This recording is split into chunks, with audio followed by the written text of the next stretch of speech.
AI സാങ്കേതിക വിദ്യകളും റോബോട്ടുകളും ലോകത്തെ ഭരിച്ചു തുടങ്ങിയ ഈ കാലഘട്ടത്തിൽ ലോകമൂല്യങ്ങളെ മുറുകെ പിടിച്ച് ദൈവത്തിൽ മാത്രം വിശ്വസിച്ച് കുടുംബജീവിതം നയിച്ചിരുന്ന ഒരു ജനത ജീവിച്ചിരുന്ന മണ്ണാണിത്. ഒരു പരിധിവരെ അന്യം നിന്നുകൊണ്ടിരിക്കുന്ന ക്രൈസ്തവ മൂല്യങ്ങളെയും ആചാരങ്ങളെയും പുതിയ തലമുറയ്ക്കായി ഒന്ന് പരിചയപ്പെടുത്തുകയും പഴമക്കാർക്ക് ഒരു ഓർമ്മ പുതുക്കലും കൂടിയാണ് ഈ പ്രോഗ്രാം.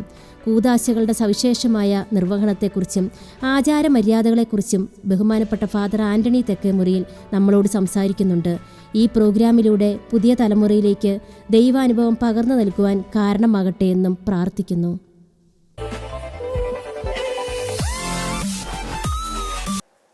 ആധുനിക സംസ്കാരങ്ങളുടെ അതിപ്രസരത്തിൽ ഇന്നത്തെ വിവാഹ ചടങ്ങുകൾക്ക് എന്താണ് സംഭവിക്കുന്നതെന്ന് ഇന്നത്തെ എപ്പിസോഡിൽ നമുക്ക് നോക്കിയാലോ. ഇന്നത്തെ വിവാഹ ചടങ്ങുകളുടെ ചൈതന്യം തന്നെ മാറിപ്പോയിരിക്കുന്നു. അപ്പോൾ സ്വാഭാവികമായിട്ടും നമ്മുടെ പഴയകാല ക്രൈസ്തവ വിവാഹ ആചാരങ്ങളെക്കുറിച്ച് നമുക്കൊന്ന് പുനർപരിശോധിച്ചാലോ. ഇന്നത്തെ എപ്പിസോഡിൽ പങ്കെടുക്കുന്ന നമ്മുടെ കൂട്ടുകാർ ഏഞ്ചൽ പുതുവയലിൽ, നിയ പുതുവയലിൽ, ആൻമരിയ കോടിമറ്റത്തിൽ. അച്ഛാ, കഴിഞ്ഞിടയ്ക്ക് ഞാൻ എൻ്റെ ഒരു കസിൻ ബ്രദറിന്റെ കല്യാണത്തിന് തലേദിവസം പങ്കെടുക്കണ്ടായി. അതിൽ താലി ചരട് നെയ്തെടുക്കുന്ന ഒരു ചടങ്ങ് ഞാൻ കണ്ടു. അതില് മന്ത്രകോടിയുടെ നൂലെടുക്കുന്നതൊക്കെ പറയുന്നത് കേട്ടു. സത്യത്തിൽ എനിക്കൊന്നും മനസ്സിലായില്ല. അത് നമ്മുടെ ക്രൈസ്തവ പാരമ്പര്യമാണോ? അതിന്റെ അർത്ഥം എന്താണ്? മോളെ, വിവാഹം എന്നത് നമ്മളെ സംബന്ധിച്ചിടത്തോളം കേവലം ഉടമ്പടി മാത്രമല്ല, അതൊരു വലിയ കൂദാശയാണ്. അദൃശ്യമായ ദൈവപ്രസാദം നമ്മിൽ ദൃശ്യമായ അടയാളങ്ങളും പ്രതീകങ്ങളും നമ്മളിലേക്ക് ചൊരിയുന്ന ഒന്നിനെയാണ് കൂദാശ എന്ന് പറയുന്നത്. നമ്മൾ കൂദാശയ്ക്കാണ് കൂടുതൽ പ്രാധാന്യം കൊടുക്കുക. കേവലം എഗ്രിമെൻറ്റിനല്ല, എഗ്രിമെൻറ്റും ഇതിനോടനുബന്ധിച്ചുണ്ട്. അപ്പം നമ്മുടെ വിവാഹം അതുകൊണ്ട് പള്ളിയിൽ നടത്തി പിന്നെ നമ്മൾ അത് രജിസ്റ്ററൊക്കെ ചെയ്യുന്ന പതിവ് ഇന്ന് കടന്നു വന്നിട്ടുണ്ട്. എന്നാൽ വിവാഹത്തിൻ്റെ ആ പവിത്രതയും ഭാവനതയും അത് ഭയങ്കര കാര്യമായിട്ട് വലിയ പ്രധാനപ്പെട്ട രീതിയിൽ നമ്മുടെ നമ്മൾ അനുവർത്തിച്ചു പോന്നിരുന്ന ഒരു സമൂഹമാണ്. നമ്മൾ അത്രമാത്രം ധാർമ്മികതയിലും പുണ്യത്തിലും ഈ വിവാഹത്തിന് ഒരുക്കമായി എല്ലാ വിധത്തിലും പുരുഷനെ സ്ത്രീയൊക്കെ ഒരുക്കി അത്രയും നാൾ വളരെ ഒരു പുരുഷനോടൊത്ത് പെൺകുട്ടിയോടൊത്ത് ആൺകുട്ടിയോ ഒന്നും വിടാതെ വളരെ ശ്രേഷ്ഠതയിലൂടെ അവരുടെ ധർമ്മജീവിതത്തെയും പുണ്യജീവിതത്തെയും ഒക്കെ ശ്രദ്ധിച്ച് പോന്നിരുന്ന ഒരു കാലത്ത് അത് ഇന്നും അന്യം കെടാതെ തുടരുന്ന ഭവനങ്ങൾ വളരെ കൂടുതലുള്ള ഒരു സമുദായമാണ് നമ്മുടേത്. അപ്പോൾ വിവാഹം എന്നത് കേവലം ഒരു കുടുംബത്തെ സംബന്ധിച്ച് ഏറ്റവും വലിയ ആഘോഷത്തിൻ്റെയും ദൈവധർമ്മ കൃതജ്ഞതയുടെയും ദിനമാണ്.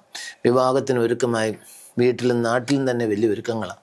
അപ്പോൾ വിവാഹത്തിന് ആ ഒരുക്കത്തിൻ്റെ ഭാഗമായിട്ട് നമ്മൾ എല്ലാ ബന്ധുമിത്രാദികളും സ്നേഹിതരുമൊക്കെ വിവാഹത്തിൻ്റെ അടുത്ത ദിവസം, പ്രത്യേകിച്ച് പുരുഷൻ്റെ തലേദിവസം പെൺകുട്ടിയുടെ വീട്ടിലും തലേദിവസമാണ് ആഘോഷങ്ങളെല്ലാം. നമ്മൾ വിവാഹത്തിൻ്റെ തലേദിവസം വീട്ടിൽ നമ്മുടെ സമുദായ ആചാരപ്രകാരം പ്രിയപ്പെട്ടവരെയും ബന്ധുക്കളെല്ലാം വിളിച്ചു വരുത്തി അന്ന് അവിടെ ഒരു മധുരം വയ്ക്കൽ കർമ്മമുണ്ട്. കുടുംബാംഗങ്ങൾ മുഴുവൻ പ്രാർത്ഥിക്കും. അത് കഴിഞ്ഞ് മധുരം വയ്ക്കൽ കർമ്മം. ആ മധുരം വയ്ക്കൽ കർമ്മം കഴിഞ്ഞ് നമ്മൾ കുടുംബത്തിൽ ഉള്ള എല്ലാവരും ഒരുമിച്ച് കൂടി പരിശുദ്ധാത്മാവിൻ്റെ ഗാനങ്ങൾ പാടിക്കൊണ്ടിരിക്കുമ്പോൾ, അതായത് ഈ ചെറുക്കൻ്റെ അളിയനും പെങ്ങളും അവരോട് ബന്ധുത കടന്നു വന്നി അടുത്ത നാളുകളിൽ വിവാഹ ജീവിതം സ്വീകരിച്ചവരെ സംബന്ധിച്ചിടത്തോളം അത് കൂടുതൽ ദൈവികതയിലും പുണ്യത്തിലും ഏറ്റവും റീസെൻ്റായി സ്വീകരിച്ച വെണ്മ കെടാത്ത അവർ ഈ മന്ത്രകോടി എന്ന വലിയൊരു വസ്ത്രം, അത് കൃപാവരത്തിൻ്റെ അനശ്വര വസ്ത്രം എന്നാണ് നമ്മുടെ ആ വിവാഹ തിരുക്രമങ്ങളത്. ഈ വിവാഹ ജീവിതത്തിന് കൃപാവരം സ്വീകരിക്കുന്നതിൻ്റെ ആ ദിവസം അണിയിക്കപ്പെട്ട വസ്ത്രം അത് നമ്മുടെ അമ്മമാരും അച്ചാച്ചന്മാരും എല്ലാം വളരെ പ്രധാനമായിട്ട് കരുതുകയും, നമ്മുടെ ഡോൺ ബോസ്കോയുടെ ജീവിതത്തിൽ എത്തിയ സഭയിൽ പോലും അമ്മ തൻ്റെ വിവാഹ വസ്ത്രത്താൽ ഒരു കുർബാന കുപ്പായം ഉണ്ടാക്കി എൻ്റെ മോൻ പുരോഹിതനാഥ അണിയിച്ച് അത് അമ്മയ്ക്ക് നിർബന്ധം. അത്രയും പൂജ്യമായ കാഴ്ച എൻ്റെയൊക്കെ അമ്മയും തൻ്റെ വിവാഹത്തിന് ധരിപ്പിച്ച ആ കവണി അല്ലെങ്കിൽ ആ വസ്ത്രം എന്നൊക്കെ പറഞ്ഞ് എടുത്ത് പലപ്പോഴും നോക്കി അത് നമ്മുടെ പൂജ്യമായി അവരുടെ പെട്ടി സൂക്ഷിക്കുന്നത് ഞാൻ കണ്ടിട്ടുണ്ട്.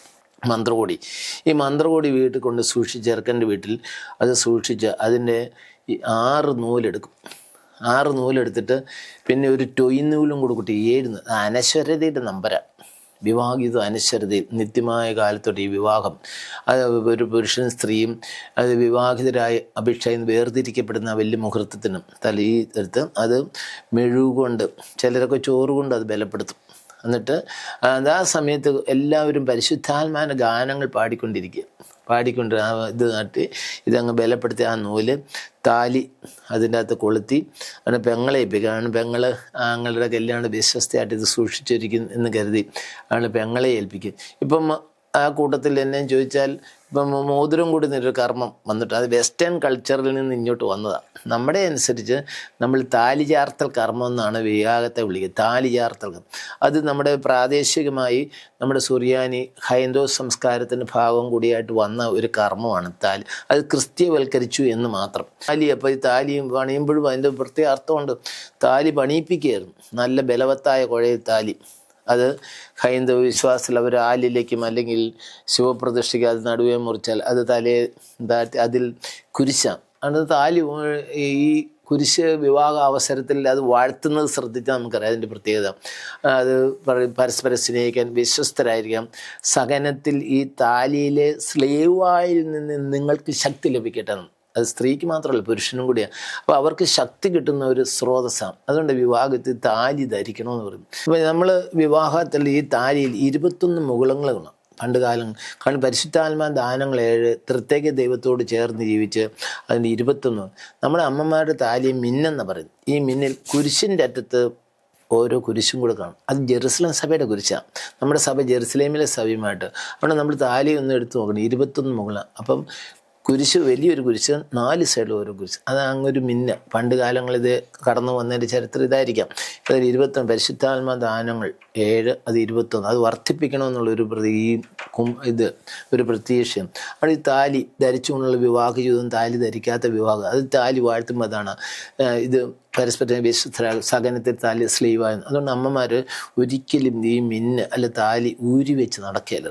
അഥവാ എന്തെങ്കിലും മാല മാറുന്നുണ്ട് അവരെ എടുത്ത് നെറ്റിയിൽ അതിങ്ങനെ കുത്തി അല്ലെ തൊണ്ടക്കൊടിയിൽ കുത്തി നിർത്തി അത് നിലത്ത് വെക്കത്തില്ല. അത്ര പവിത്രമായി കണ്ടിരുന്ന ഒരു കാലം. അപ്പം നമ്മൾ മന്ത്രകൊടി അല്ലെങ്കിൽ നമ്മൾ താലിച്ചരട്, ഈ താലിച്ചരടിൽ താലി ധരിപ്പിക്കും. സാധാരണ പണ്ട് കാലം 41 ദിവസം, ഹൈന്ദവർ 7 ദിവസം താലിച്ചരടിൽ തന്നെ താലിയിടും, എന്നിട്ടേ മാലയിലേക്ക് മാറും. ഇതിപ്പോൾ താലിച്ചരട് ചിലപ്പോൾ ഒട്ടിച്ചങ്ങോട്ട്. ഇത് വളരെ പൂജ്യമാണ്. കാരണം താലിച്ചരടിൽ ഈ താലി കാണുമ്പോഴാണ് ഇത് ഒരു പുത്തൻ പെണ്ണാണെന്ന് നാട്ടിൽ പറയും. എന്നെ പുത്തൻ പെണ്ണാണ്, ഇതെന്നെ ചരട്, ഈ ചരട് കഴുത്തേ കാണുമ്പോൾ. നമ്മൾ ഇന്ന് ഈ പെൺകുട്ടിയെ കെട്ടിച്ച് ചെറുക്കൻ പെൺകുട്ടിയുടെ വീട്ടിലേക്ക് പോകും. അവിടെ 3 ദിവസം താമസിക്കും. അവരുടെ ബലിപീഠത്തിൽ ചെന്ന് കൃതജ്ഞതയുടെ ബലി അർപ്പിക്കും. മാതാപിതാക്കൾ, ബന്ധുമിത്രാദികൾ, എൻ്റെ ജീവിത പങ്കാളിയെന്ന് അവൾ പരിചയപ്പെടുത്തും. ഈ സമയത്ത് ചെറുക്കനും പെണ്ണും തമ്മിൽ വലിയൊരു ബന്ധം വരും. കാരണം പെണ്ണ് അവിടുത്തെ ഹീറോയാണ്, ചെറുക്കൻ അവിടെ ഒന്ന്. അപ്പോൾ അവൾക്കൊരു വലിയ ഈ ചെറുക്കനുമായിട്ട് ഒരു അഭേദ്യമായ ഒരു ബന്ധം വരുന്ന. അവൻ്റെ വിവാഹാനന്തരം ഈ ചെറുക്കനെ പെണ്ണിൻ്റെ വീട്ടിലിട്ട് വിടുക 3 ദിവസം. അത് അവൻ്റെ അവകാശം അവിടെ ആയിരിക്കണമെന്ന്. കാരണം അത് ഒരു വളരെ പ്രധാനമാണ്. അല്ലെങ്കിൽ ചിലപ്പോൾ ഇപ്പം തന്നെ പെണ്ണിൻ്റെ ഉടനെ ചെറുക്കൻ്റെ വീട്ടിൽ വെച്ച് പെണ്ണ് അവിടെ അരണ്ട് പോകാൻ സാധ്യത. അവൾ ഒറ്റപ്പെട്ട് എല്ലാവരും നോക്കുന്നത്, ആരും പരിചയമില്ല.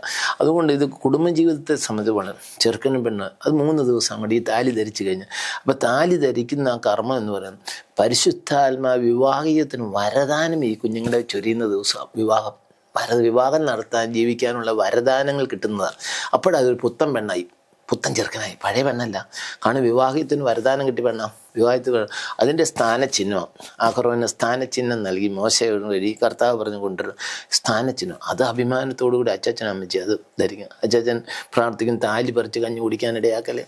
അമ്മച്ചി ഈ താലി ഊരിയാൽ അഥവാ വന്നാലും ഈ ചരടയിലാണ് കെട്ടിക്കണം മരണം വരെ.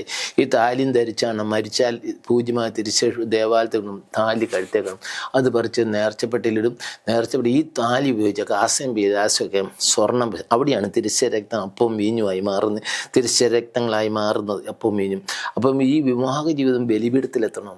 അതുകൊണ്ട് ഈ എൻ്റെ താലി ബലിപീഠത്തിന് കാരണന്മാർക്കും താലി പള്ളിക്കുള്ളതാണ്. അത് നമ്മൾ ഇതെല്ലാം കൂട്ടി കണക്ട് ചെയ്ത് വായിക്കുമ്പോഴാണ് നമ്മുടെ വിവാഹ ജീവിതത്തിൻ്റെ ആചാരങ്ങളും അതിൻ്റെ ധന്യതയും പ്രത്യേകതയൊക്കെ നമ്മൾ മനസ്സിലാക്കും. അപ്പോഴാണ് ആ ജീവിതം പരസ്പര ബഹുമാന സ്നേഹത്തിനും ഈ താലി ധരിച്ചുള്ളൂ. വിവാഹം എന്ന കൂതാശയിൽ ഒത്തുകല്യാണത്തിന്റെ പ്രാധാന്യം എന്താണ്?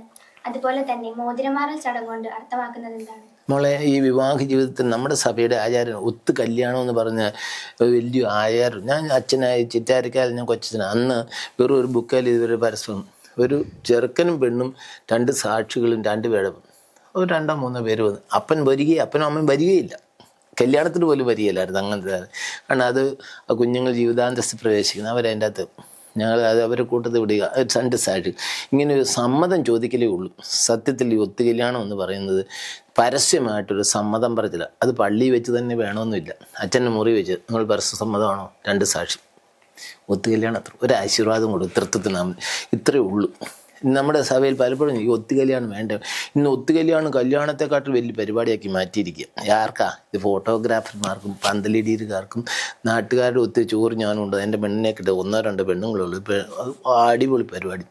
സത്യത്തിൽ ദൂർത്തും ധാരാളിത്വവും ഇതിൻ്റെ ഭാഗത്ത് വിവാഹ ജീവിതത്തിന് വിവാഹം എന്ന കുദാശ പറഞ്ഞു അതിൽ മധുരം വയ്ക്കുന്ന തലേ ദിവസം പെണ്ണിൻ്റെ വീട്ടിലും ചെറുക്കൻ്റെ വീട്ടിൽ അവിടെയാണ് എല്ലാവരും പ്രധാനപ്പെട്ടവരെ വിളിച്ചൊരു ഭക്ഷണമൊക്കെ കൊടുക്കുന്നത്.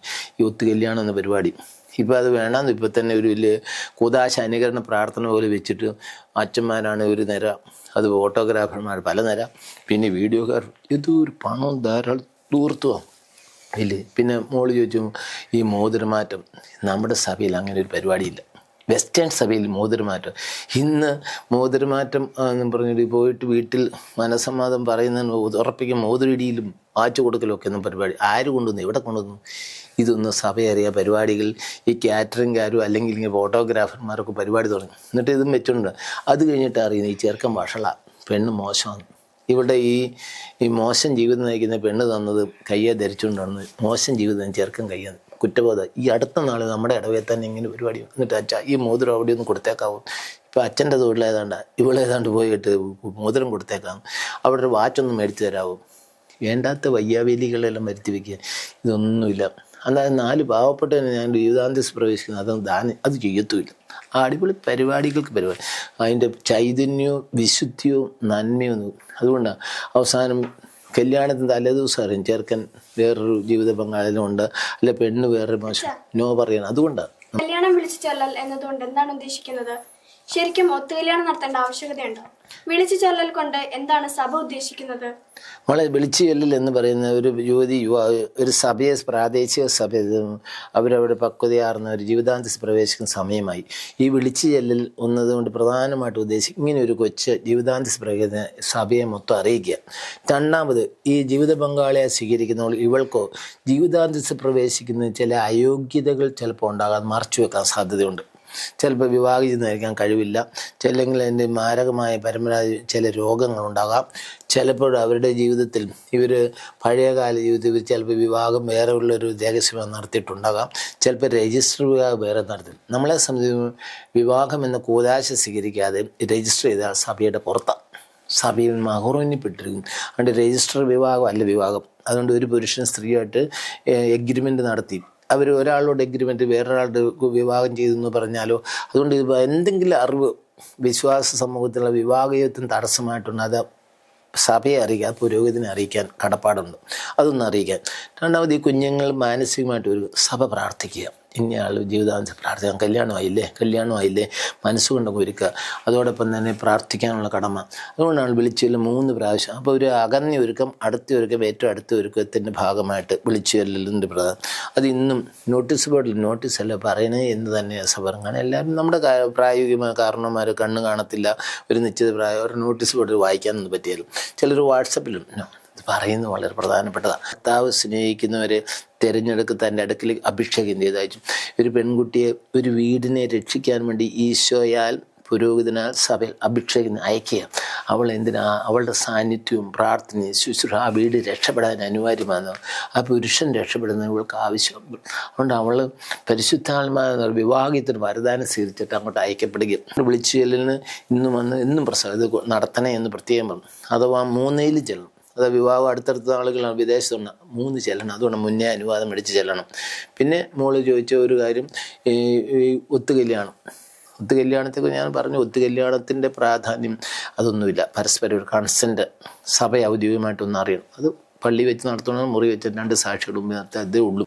ഇന്നത്തെ ഒരു പ്രോഗ്രാമിന്റെ ഈ ഒരു എപ്പിസോഡ് ഇവിടെ വൈൻഡപ്പ് ചെയ്യുമ്പോൾ വിവാഹം എന്ന കൂദാശയെക്കുറിച്ച് വളരെ ഹൃദയസ്പർശകമായ രീതിയിൽ നമുക്ക് വിശദീകരിച്ചു തന്ന അച്ഛനും പ്രിയപ്പെട്ട കൂട്ടുകാർക്കും എല്ലാ മാന്യ പ്രേക്ഷകർക്കും ഹൃദയത്തിന്റെ ഭാഷയിൽ നന്ദി അർപ്പിക്കുന്നു.